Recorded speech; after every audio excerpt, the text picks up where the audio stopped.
Support for this News from Lake Wobegon podcast comes from the Sleep Number bed by Select Comfort, the bed that lets you adjust the mattress firmness to your preference, your sleep number. And by Honey Nut Cheerios cereal. Made with whole grain oats, Honey Nut Cheerios cereal can help lower your cholesterol. Honey Nut Cheerios. Be happy, be healthy. Well, it's been a quiet week in Lake Wobegon, my hometown, up there on the edge of the prairie. The most beautiful days of the year this last week, Wednesday, Thursday, and Friday, the most perfect September days, warm but with a smell of fall in the air and beautiful blue sky. We went out walking down a road these last few days, and you thought to yourself, what a beautiful, beautiful day, and you knew that it should make you happy, but it made you sadder and sadder. I used to know why that is, and I don't know anymore. Nothing can break your heart like a beautiful day. But if you can't learn to enjoy misery, then you have no business living in Minnesota. There was a man who went up to Lake Wobegon on Thursday, the most beautiful day of the year. He lives in South Minneapolis. His mother came from Lake Wobegon, but he himself had never, ever seen the town. She was a Bakken, but she moved to the city and she married a man named Summers, and her son had never, ever seen where his mother came from. Although there was a stipulation in her will that he would receive the Lake Wobegon Herald-Star every week, and he has now for the past 25 years. It's come to him every week. He never reads it. He has no interest in the news in the paper whatsoever. He uses it to start fires and as a dog's toilet. But he thought about it this last week. He is the vice president of a men's clothing company in Minneapolis. That's a very elegant company. And he's worked there for years. He's a very elegant man. He's 48 years old and he's very tall. He's in perfect shape. He loves to wear dark blue suits and black shirts and very elegantly dressed in cufflinks and loafers. But the company recently hired a new president from New York, who came out having snowed the owner of the company by dropping all sorts of famous names from New York, and was hired at 3 times the salary of anybody else in the company, including Mr. Summers, who's the vice president and has worked there since he was in college. The man from New York came in, and he was arrogant and cold, dressed all in black and with black hair tied up in a little ponytail in back, and he wouldn't listen to anybody about what was fashionable, and he decided that the new look for this season would be denim, tailored denim, denim trousers, denim suits, denim shirts, and denim bib overalls with pearls on the pockets. Anybody could tell him that this would never go in Minneapolis. Minneapolis is a high fashion city because so many of those people are so recently off the farm. They wouldn't be caught dead in denim. Highest percentage of people dressed entirely in black is over in Minneapolis, because wearing black entirely is your way of saying you don't come from Hinckley. And people in Minneapolis, if anybody thought they were from Hinckley, it would depress them. They would go home and cut their throats. This man from New York came in and took over this company, and it was misery from day one. They couldn't tell him anything. And finally, Mr. Summers negotiated a nice little severance package for himself, and he traded in his stock options, and he quit his job. And he sold his house. He's been divorced for years. He has no children. And he moved to a 1-bedroom apartment on the 42nd floor of a building in downtown Minneapolis that looked off to the north and to the west. He wanted to live in this little apartment so that he could travel off to London and Paris, as he had for years on buying trips until this jerk came out from the east. He moved into this one-bedroom apartment on the 42nd floor, and the week after he moved in, a copy of the Lake Wobegon Herald-Star arrived on his doorstep. He had never sent them a forwarding address. It was just there. He was astonished. He opened up the paper and he looked in it, and as he glanced through the pages, he saw his name. His name leaped out at him from a long column about children being confirmed into the Lutheran Church. And then he looked closer at it, and his name had disappeared. He couldn't see it anywhere. He was looking out the window of his apartment building, and now, being on the 42nd floor, he could see out beyond the city, out beyond the suburban slum, out beyond the city, out to the very tip of Hennepin County, out where there were still a few silos and a few church towers. And he was curious to know what that was like out there. He knew what was like out in the suburbs, out in the land of McDonald's and Arby's and Walmart and the freeways and all of those places that if you dropped in for the rest of your life, you would never ever meet anybody you know, because if you went to those places, you would never get to know anybody at all. Out there in the land of lost souls, along the freeway, where nobody knows your name and where people's beliefs about the world are whatever they last heard on the television set. But out beyond that seemed to be a real place where those towers were. And one day he got in his car and he drove out beyond the suburbs, out to where the cornfields were. And he just kept on going. And he came to Lake Wobegon. He came through green pastures on this perfect day of cows grazing in the pastures, as in a painting by Corot or Watteau. He came up over the hill, and there was the grain elevator. And he came into the town, and there was Our Lady of Perpetual Responsibility Church. Mass, Saturday evening at 8 p.m., Sunday morning, 8 a.m., 10 a.m., and there was the cafe, there was the tavern, there was an old department store, the Mercantile, there was a newspaper office. He parked his car and he went into the cafe. There was ugly green carpeting up the stairs going into the cafe. He walked in, the smell of burning coffee and cinnamon rolls and chicken soup. He sat down at the counter, one stool away from a man in a yellow sports shirt and blue plaid trousers. He ordered a grilled cheese sandwich and a Pepsi and a bowl of chili.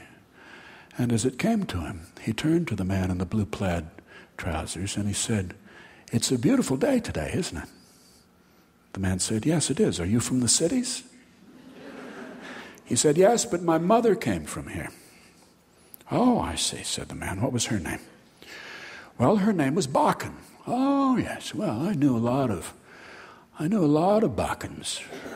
Her name wasn't Agnes Bakken by any chance, was it?" "Yes, it was." "How would you have known her?" "Well, I lived in this town. It would have been hard not to know her. But I knew her parents better, and her stepmother better. They came over from Norway. Her mother died in 27, and Mr. Bakken, there was a piece of work. He remarried in 31, I believe." "How did you know them?" said the man. "Well, my father ran the funeral parlor, and my brother runs it now, but I used to help out my dad when I was young." "Yeah, your step-grandmother, she's buried up in the cemetery. She's buried up there, and there's a picture of her on the tombstone. They used to do that, you know." Well, Mr. Summers sat, and he ate his grilled cheese sandwich and his chili. His mother had never, ever told him about the death of her mother or the stepmother. He never knew about this. And his curiosity got the better of him. And he said, "Where is the cemetery?" And the man in the blue plaid pants said, I'll take you up there. It's up the hill." They got in his pickup and they drove up the hill. And on the way up the hill, the man in the plaid pants told him the story of his own family. They came over from Norway about 1925, and their name was Berkeley, but they changed it to Bagen, which is the Norwegian word for hill. They came, the two of them, and their beautiful little daughter, Agnes. They came, and they had no sooner come to Lake Wobegon, and they'd moved onto the farm that he had bought, and they'd gotten in the first crop of hay in the summer, when his wife stepped on a nail, and she got an infection. And in those days, before antibiotics, she died in about a week and a half. And Mr. Bakken, this tall, handsome, silent Norwegian, was so stricken by grief that he put his little child, his beautiful child, in the care of the neighbors who also took care of his farm, and he set off to the west to assuage his grief. He set off and he sent her postcards from Wyoming and from Utah, from California, from Arizona, the Grand Canyon, and New Mexico, and from Texas. And then the postcards stopped. And there weren't any more for 6 months. She thought he might have died, but he came back. He'd had a terrible accident near Amarillo. He'd bought a beautiful sorrel horse, and he'd gone to work on a ranch, which he'd always wanted to do. Norwegians, deep down, want to be cowboys. And he'd gone out riding in the evening on this sorrel horse, and the horse had stuck his foot in a hole and fell and broke his leg, and then fell over on top of Mr. Bakken and broke his leg. He had to cut himself loose, cut his pants leg loose. He had to shoot the horse himself. And then he couldn't go anywhere. His leg was broken. He lay out there for a day and a half, and he got gangrene in that left leg, and it had to be cut off. Mr. Bakken was a Norwegian, and he knew what he wanted, and he was stubborn, and he didn't bother to explain himself to anybody. He decided that he wanted that horse's broken front leg as an artificial leg. And so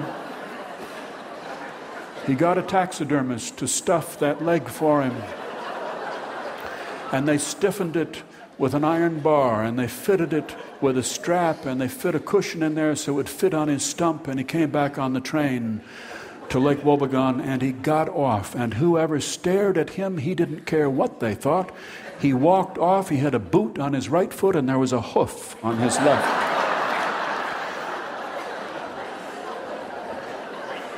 He got off the train, and he picked up his daughter at the neighbor's. He'd been away for 4 years, but he came back as if it had only been 2 days. He brought her back in, and they continued to farm. He was a good man. He was kind to his daughter. He showed her how to handle a hammer and a saw and how to pound in nails. He taught her how to handle a horse.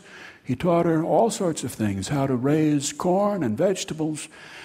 And they lived together, and they lived quite peacefully until she was 17 years old. They loved to sit out on the porch in the evening, and he'd talk to her. He never talked about the past at all. He only talked about what they'd do next year and how many calves they'd buy and where the corn should go. He'd sit out there on his rocking chair with his feet up on a cushion there, the boot and the hoof next to it. Until she was 17 years old and she graduated from high school. And then he said goodbye to her, and she knew it was goodbye. They stood on the porch, and he said, "Don't tell lies, don't be a fool, and don't believe in fools, and be thankful for everything that you have, every last thing." And he gave her $100, and he kissed her goodbye. And the next day she left for Minneapolis. She came back only twice to Lake Wobegon, Agnes. She came back, and she was surprised when she came back one year for Christmas that he had remarried. He married a tall woman with fierce black eyes, black hair tied back. A fierce woman who was silent, hardly said a word. Her name was Eva. She brought her husband, Agnes brought her husband, Mr. Summers, back for Christmas, and it was a quiet Christmas. There was no Christmas tree in that home. There was only for dinner boiled potatoes and whitefish and bread pudding for dessert. Not much was said. Her husband, when he'd gotten out of his car into the yard and saw his father-in-law walking towards him, limping, a boot and a hoof, was so terrified he couldn't speak. And Eva didn't say anything. Agnes and her father talked a little bit, and then he gave her her Christmas present. She unwrapped it. It was a Bible. It was her mother's Bible. She put on her glasses. It was in Norwegian. She couldn't read a word of Norwegian. It was a strange gift. She put it away. The only other time she came back was for her father's funeral, though she didn't know it would be. When she went back, it was in the spring. He had not been feeling well, and she went up there to see her father. She helped him out onto the porch. He was dragging his left foot, the foot with the hoof. He was old and ill. It made a strange scraping sound on the wood floors, as if someone were dragging a chair.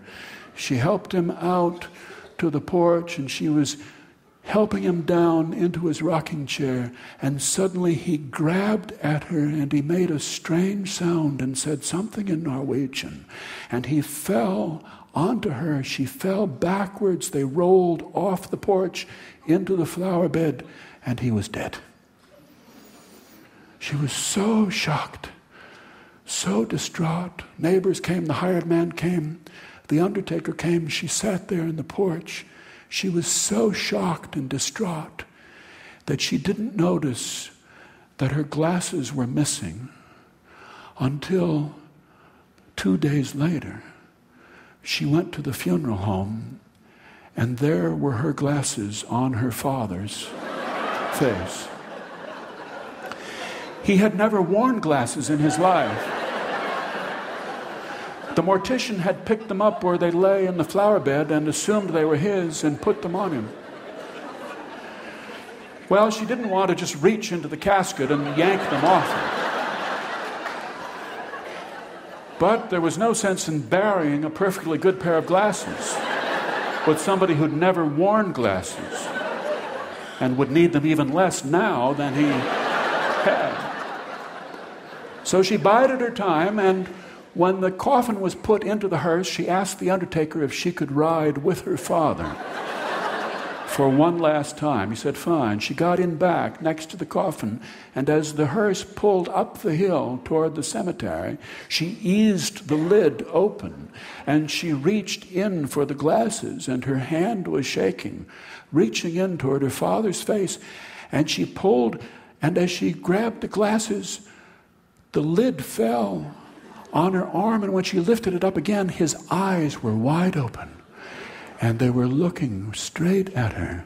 His pale, pure, cold, blue eyes. She closed the lid and left the glasses right there. And he was buried in them. I never knew that, said Mr. Summers, as the man in the plaid pants was telling him this story. He said, is that the end of the story? The man in the plaid pants said, I never heard a story that had an end. Did you? The man got in his car and he drove back to Minneapolis. And he thought now, this was why his mother had never mentioned the stepmother, had never mentioned her mother's death, and never said anything about Lake Wobegon. Because that man's gaze was permanently fixed on her the rest of her life.